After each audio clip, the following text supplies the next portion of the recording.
Hey everyone, even though the holidays are coming up, China is also seeing a lot of exciting new phone releases at this time. The OnePlus 13, the company's most recent flagship, is one of the most eagerly awaited releases. The OnePlus 13 must fill large shoes as the follow-up to last year's acclaimed OnePlus 12, which was generally considered a top-value flagship. Here are my initial thoughts after using the device for a while.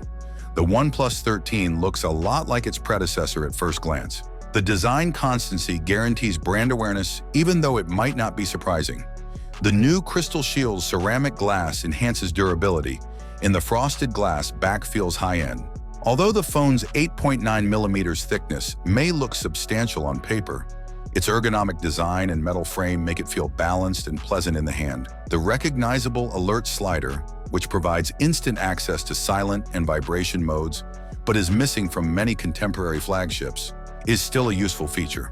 With its Hasselblad branding, the camera module is barely noticeable enough to draw attention. Better color calibration and photographic performance are promised by the ongoing improvement in the partnership with Hasselblad. The 6.82-inch Quad HD Plus AMOLED screen of the OnePlus 13 has a refresh rate of 120 Hz, with a maximum brightness of 4,500 nits and support for Dolby Vision and HDR10+, the screen is ideal for HDR content. The slightly curved edges have been smoothed out to maintain a contemporary appearance while lowering the possibility of deterioration. The Snapdragon 8 Elite chipset, which was developed on a 3nm technology, powers the phone's internal components. With 512 gigs of UFS 4.0 storage and 16 gigs of RAM, the gadget offers remarkable speed and fluidity. The Snapdragon 8 Elite beats its predecessors in benchmarks, setting a record for Android devices with almost 2.8 million Antutu points. Because of this, the OnePlus 13 can now compete with premium CPUs like MediaTek's Dimensity 9400 in terms of performance. At this early stage of testing, the OnePlus 13's camera technology is inconsistent.